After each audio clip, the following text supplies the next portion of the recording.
What's up YouTube? I'm Mike, and today I've got a treat for anyone who's into bodybuilding pharmacology. I've got a buddy at the gym who decided to do a cutting cycle recently with Trenbolone, Anavar, and Testosterone. I've been like a student of bodybuilding pharmacology for a long time, going back to the Jay Cutler days. I'm on testosterone replacement therapy myself currently. Unfortunately, I'm not free to experiment with anabolics because my wife will divorce me. So I have to live vicariously, unfortunately, through guys at the gym. And my buddy agreed to let me basically interview him about his experience with Trenbolone. And then toward the end of his cycle, he said that he would share with me his blood work. So we got the majority of the blood work back. And so I'm going to go over with you today some of the experiences he's had on this cycle, and then I'm going to show you the blood work. I'm really kind of hoping that maybe this will get the attention of Derek from moreplates.moredates.com or Vigorous Steve or a couple of the other bigger names in the bodybuilding community who are a little bit more versed with this, and maybe they can do a breakdown of his blood work. I'm a complete amateur at reading any of these things. So anyway, without continuing on, obviously my buddy's going to stay anonymous. He's a 38-year-old male, weighs about 195 pounds, pretty lean. He's married, he's got a daughter. He said he's done several cycles of anabolics in the past, but this is his first time using Tren and Anavar. So the cycle that he is running, he started with 20 milligrams of Anavar a day, broken into two 10-milligram doses. He ran that for a week just to see how his body would tolerate that before he started the rest. So basically what we'll call weeks 1 through 4, he went to 30 milligrams of Anavar a day in 3 10-milligram doses, 300 milligrams per week of Test E, and 250 milligrams per week of Tren E. He said he wanted to start really low just because he's had experience with anger problems in the past. Weeks 5 through 7, he is running 30 milligrams of Anavar per day. The test went up to 500 milligrams per week, and then he moved the Tren to 350 milligrams per week. So real quickly, I'm going to go over just some of the high points in the interviews that I've done with him. We're not like, we don't hang out like outside of the gym, so like I don't have like open access to him and his family. So basically just like little quick talks at the gym to get some of the high points of what he's experienced over the course of, he's about 7 weeks in now, I think. So he said that he reported enhanced mood and increased strength in what we're really calling week 0, which was the Anavar only. He said that he felt the Anavar very rapidly, like within, you know, he told me he felt like he felt it the day he took it, like psychologically, I guess, but that the strength gains appeared almost immediately. On weeks 1 through 2 of the Tren, first 2 weeks of Tren, he said he reported extreme sexual aggression. He told me a story about having sex with his wife one night, like, I don't know, like a week in, and he said that it was the most sexually aggressive he'd ever been, that he was like, at one point grunting and growling and like squeezing her, and there was some choking apparently, like all consensual, but yeah, he said that that only happened once, that the sexual aggression was heightened but not like to that degree. He said he didn't know what, like why that happened, but it did. And then following that, he said that he noticed a muted emotional response, just feeling kind of cold and distant toward everyone, but he said it was especially obvious with his wife. He said that she was the one that reported it, like he didn't really notice, but she, I guess, reached out to him and was like, hey, you feeling okay? And he's like, yeah. And she just, I guess, told him that she felt like they were talking less than they usually did. During the first 2 weeks, he said he had no trouble sleeping, none of the dreaded trinsomnia, no night sweats, no paranoia. He did say that he experienced increased aggression and irritation. He said it increased his irritation with people that he already didn't like. So He said there were some guys at work that he didn't really just mesh with well, and their general presence was significantly more annoying than in the past, that he had to struggle to kind of like, not control himself, but to just kind of struggle with the irritation. He said he definitely noticed an uptick in irritation with certain behaviors of his wife and daughter that in the past hadn't bothered him. He said at that point it was just like, he called it a, quote, cloud of negativity kind of had settled on him already in week 2 on tren. So again, without beating the point, tren is a slower release drug. Typically take 4 to 6 weeks for an enanthate ester to reach its peak serum concentration. And so I was pretty surprised that at such a low dose, 250 milligrams a week, already in week 2, he's reporting side effects. But that's what he said. So he said he's not sure how much of the effects were from the tren. So I feel like that's worth pointing out. He said that he was cutting, so he's in a calorie deprived state, which in and of itself can make you irritable, can make you hangry. And so he made the point that maybe it wasn't the tren that he was feeling, given the fact that some of the other side effects hadn't come on. Maybe he was just, a little bit irritable from being in a calorie deficit, which I think is a good point. He did say that he felt like he was making intense eye contact with everyone, just like, normally he would, you catch someone's gaze and you make eye contact and you move along. He said he felt like he just had this desire to hold the gaze of everyone he came across. And he said he felt increased arrogance and self-esteem.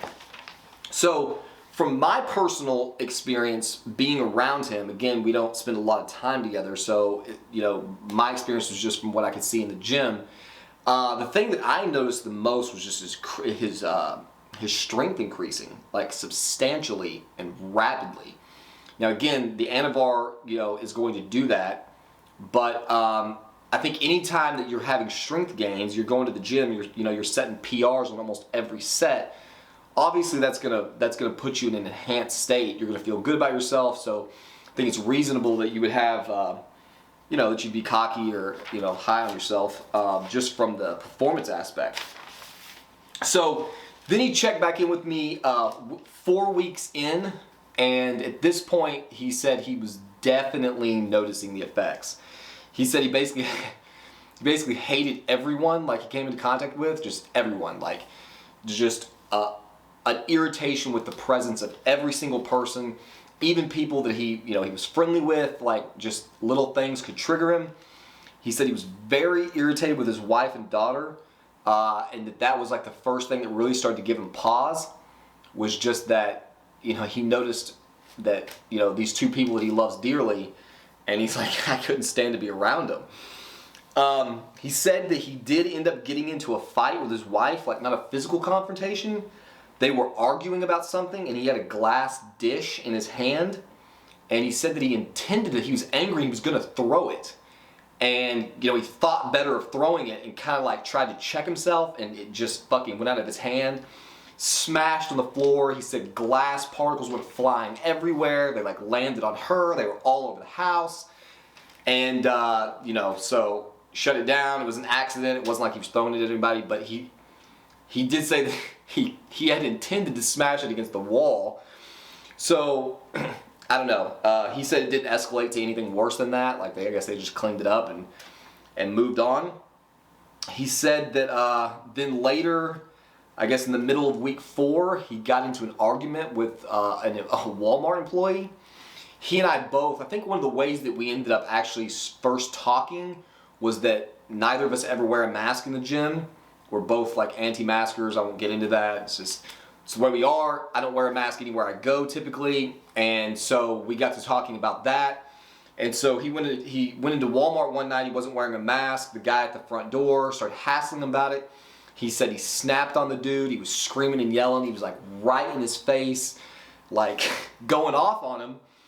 And he told me that he looked up, and down the way there was a cop that's like watching what's going on. So immediately he shuts it down and stops arguing with his employee, and he walks, like he's already going that way. He walks past the cop, who actually doesn't even say anything to him, And he said in his mind, like he just felt like it had to be addressed. So he wheels on the cop and starts like not arguing, but basically like explaining himself. And so the cop says, well, you know, you're supposed to be wearing a mask if they require it. And he gets into this discussion with the cop about the mask, and then eventually shuts that down and apologizes and says, look, you know, I shouldn't have started anything. I'm just going to get some shit and go. And he said, surprisingly, nothing came of that either. So yeah, so there's 2 confrontations in like a week's period of time. And then he said he had no tolerance for what he called perceived stupidity. He said that like in the beginning, he just felt like everybody was going out of their way to be as dumb as possible. And so he's getting irritated and triggered because, you know, it's like he's expecting people to do certain things, they're not doing them. And he said he realized like it had gotten to the point where like he expected people to be able to read his mind. Like if his wife wasn't predicting his movements, if she like got in the way when he was trying to walk through the kitchen, like all this little stuff, like he just expected she would know what he needed or whatever, and he would just be set off, triggered by it. So then, toward the end of week 4, he said he actually got into a physical confrontation with a guy at the gym. I unfortunately was not there this day. He said that there was 2 younger guys that were standing there like by a bench he was at, and they were just talking. They weren't really lifting, and kind of felt like they were in the way. And he said something smart ass to one of them, thinking that was going to be the end of it. And the guy smarted off back. And then he got in the guy's face and was just like completely melting down on the guy. Like he said he was just like within like kissing distance of this guy's face. And he said he tried to like he got a grip and he was going to walk away from the confrontation, and the guy like said some more shit when he turned to walk away, and he said he spun and just shoved him on the ground and was kind of like leaning over him. And then a bunch of people ran over and broke it up, and he said that was the worst like that it had been. Like he really felt like if circumstances would have been different, it would have led to like physical violence. By week 4, excuse me, by week 4, 3 or 4, he said the night sweats had definitely come on.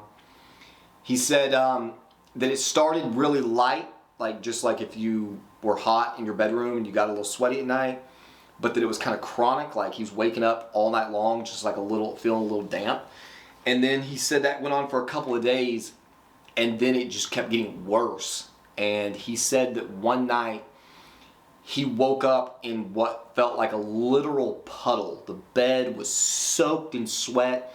His fingertips were like waterlogged from being like sounds disgusting, but I'm saying it. It sounded disgusting when he was telling me. And he said that, believe it or not, that was the thing that almost made him quit. Like it wasn't practically beating some guy in the gym or getting an altercation with the police. Like it was the night sweats, excuse me, that he was just like, dude, we can't do this. Like just, it's disgusting. So when he told me about that, obviously in my own selfishness, like I'm loving this. I don't want him to quit the cycle. So we start doing some research, or I started doing some research, came across some forums where guys had reported taking magnesium supplements, that it would help with night sweats. So I conveyed this to him. He got some magnesium in like a powder form, he said. The bottle recommended like a dose was like 425 milligrams. He said he took that, and then immediately the sweating was better. Like it wasn't a puddle that he'd had a few nights. And so he did that a couple of days, and it seemed to make it better. And so then he upped the dose a little bit more to 700 milligrams, which I think I read. I think that's why he did that. I don't recall now. And he said that made the that made the sweating stop, or nearly stop, but then he got diarrhea. So I mean, I tell you this, it's kind of a beating. So I think that's the end of the notes that I had. That pushed us out to week 6, 7, which is where he's at now. And then before I get to the test results, from watching in the gym, again, from my perception, you know, the strength is just ridiculous, and it's hard to watch because obviously I'm jealous and I want some of these gains. His physique really just started morphing. He was already lean to begin with, but you know, the veins just bulging out, and the dryness. It's just I don't know. Trent seems to have a character, you know, like it seems to produce a specific look, or maybe that's just in my head, but it really started showing really rapidly. He seemed to be seriously recomping body fat. Not that he had much, but it was just like, and you know, he's saying like, I'm on a diet, my abs are coming in day by day, and I'm not losing weight. You know, he measures his biceps are growing, you know, so clearly the recomp effect is for real. And we're talking about, again, a low dose, started at 250 milligrams, went up to 350 milligrams 7 weeks in. And so that's where that's where the experience is left off. No more aggression. He said that he felt like that tapered to a degree. Like it was almost like as the drug was peaking in his system, that's when the aggression seemed to like come on the most. And then once it started leveling out, then, you know, he felt like it was better, or maybe it's just because he got a grip on it. I don't know. But it's definitely been a lot of fun to watch. So I'm going to cut away from this. I'm going to start putting the test results, if I can, up on the screen, and we'll go through the different, he got everything pulled. So we'll go through everything. The only thing I think he's missing is the estrogen. All right, I'm going to go over my screenshots, and I'll put the pictures up in the on the screen. The first thing we're going to look at is the comprehensive metabolic panel. I don't know how much time I'm going to spend going through every single thing. You can kind of scan over it. Glucose is good, BUN's good, creatinine's good, EGFR is good, BUN to creatinine ratio is good. So in case you don't know, that means kidney function is good. Sodium is in range, potassium in range. Basically, the CBC, or not the CBC, the comprehensive metabolic panel looks pretty good through the top portion. Everything is normal and in the range. Bilirubin's good. Then you get down here to the liver enzymes. And these are pretty concerning. So his AST flagged high at 84, standard range 0 to 33. So what is that? It's more than double the top end of the range. And then ALT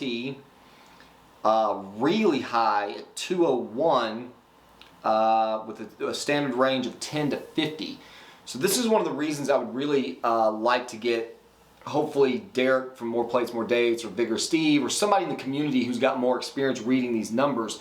Anytime you take something like Anavar, D-bol, any 17-alpha alkylated oral steroid, you would expect to see your liver enzymes go out of whack. So if this was occurring in somebody who wasn't taking a 17-alpha alkylated steroid, you'd be a lot more concerned.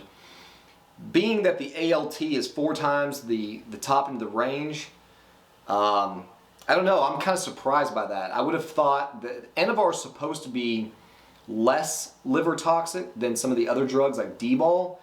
So there's a lot of things you have to keep in mind. I mean, I have had, personally, I've had AST, ALT levels out of whack from having the flu. I had a reading one time as high as, it was like 157 on my ALT, which was a couple of years ago when I had the flu twice. So there's a number of different things that could cause that. I don't think he's been sick, so it would make you think that this is purely from the oral steroids, but definitely something he's going to have to talk to his doctor about. The next test is the lipid panel. This is another panel that we would expect to be pretty out of whack, especially using Trenbolone. Trenbolone is notorious for really hammering your lipids, if I remember correctly, and certainly any DHT derivative like Anavar. And sure enough, his cholesterol is high at 268. You can see there the range is 199. Triglycerides are good, but then, as is typical from anabolic steroid abuse or use, what you see happen is that the HDL, the good cholesterol, goes down, and the LDL, or bad cholesterol, goes up. This almost always rights itself when you come off steroids. So these levels are expected. Well, I don't know about the levels, but these effects are expected. So his LDL is 221, which again is a little over twice the top end of the range. So definitely not ideal, but you know, I guess it's up to him to decide whether or not it's worth it for the substantial amount of gains that he's gotten. The cholesterol to HDL ratio, of course, as expected, is flagging high at 9.6. So those two things would be, I think, the primary things you'd be looking at. Liver function, well, kidney function, obviously. People say that Trenbolone is kidney toxic. I don't think that there's any science to back that up. I think that what you're actually dealing with is that Trenbolone is notorious for raising your blood pressure to excessive amounts, and if you have high blood pressure for an extended period of time, that in and of itself will damage your kidneys.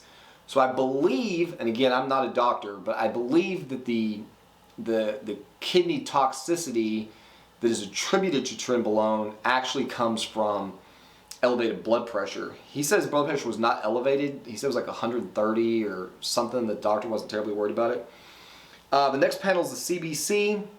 And some interesting results here that I had to really dig into to try to break down what was going on. His white blood cell count was in the range, red blood cell count in the range. Hemoglobin was only 14 grams per deciliter in a range of 13 to 17, which is interesting because anabolic steroids will cause your hemoglobin to go up typically. Hematocrit 43.7. And then you start to see some abnormal readings. The MCH flagged low, MCHC flagged low, RDW flagged high. Basically what these readings are, if I understand correctly, and again I'm not a doctor, is the size of the red blood cells. And so you've got two low readings and a high reading. And then I believe everything else on here was good except lymph percentage. I don't know what that means. I haven't looked at that one yet. I'll come back to, well, so the MCH, the MCHC, and the RDW. What I think is going on there, based on some other test results and some research that I did, is I think he's donating too much blood.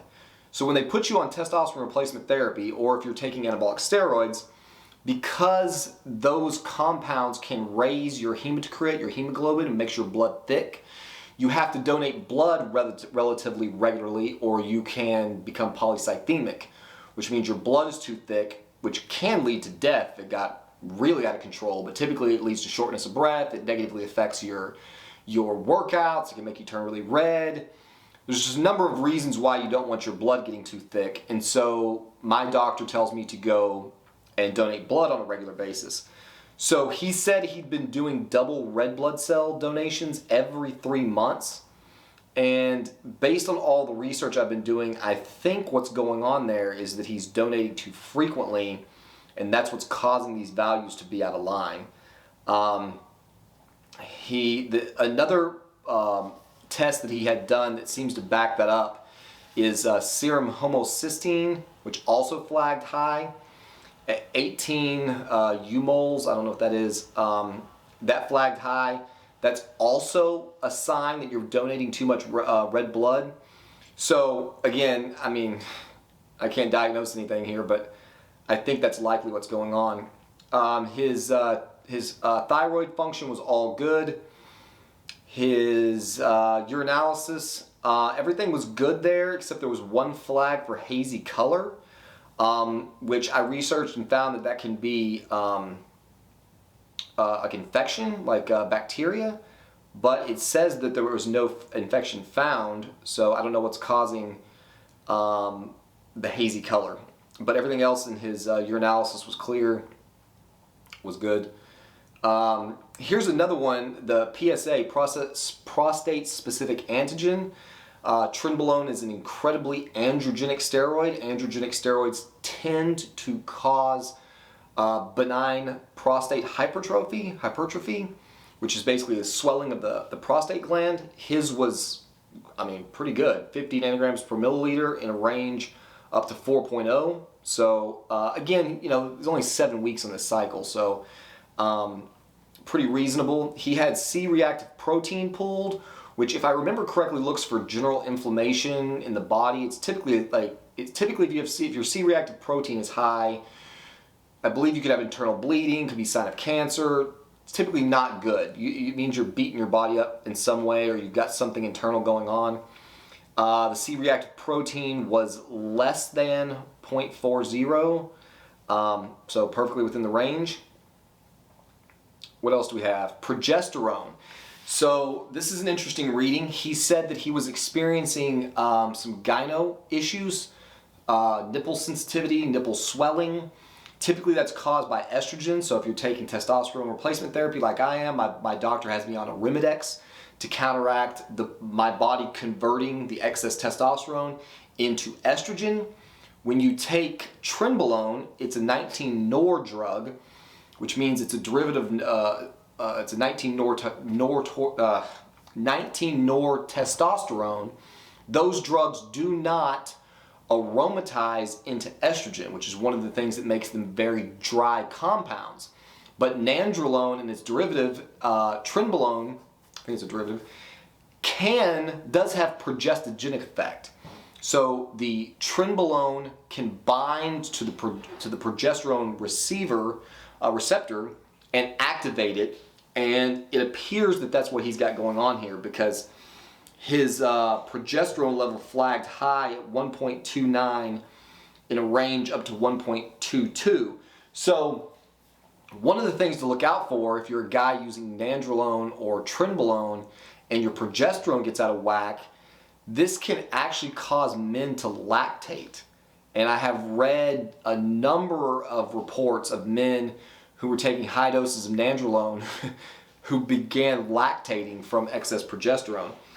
So there is a number of things that you can take to counteract that. Pramipexole is one, Cabergoline is another. I have read anecdotally that you can take ropinirole, which is a restless leg syndrome drug. These are all dopamine agonists. So if you agonize the dopamine receptor, then you crush progesterone, typically is the way that works. So that's one thing he could do to bring his progesterone level down. IGF-1 was 179 nanograms per milliliter, which is in the middle of the range. Nandrolone is supposed to raise your IGF-1. There's a part of me that feels like this could have been a little bit higher, but it is what it is.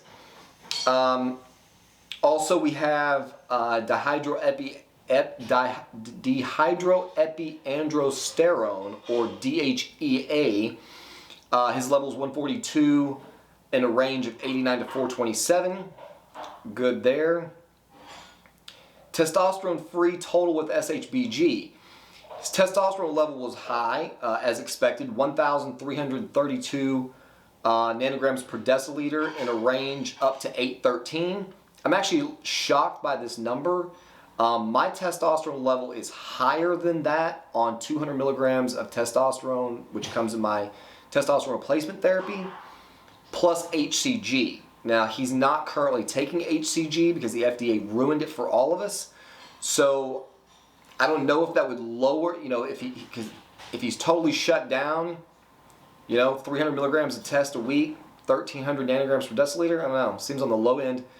Free testosterone was 537.4 picograms per milliliter in a range of up to 152. These are all numbers, you'd expect these numbers to be high because he's on steroid cycle. Sex hormone binding globulin flagged low at 3.9 nanomoles in a range of 14.55.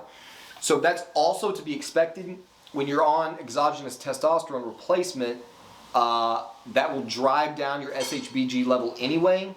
And then when you add a DHT derivative like Anavar to the mix, you're going to drive it even further down.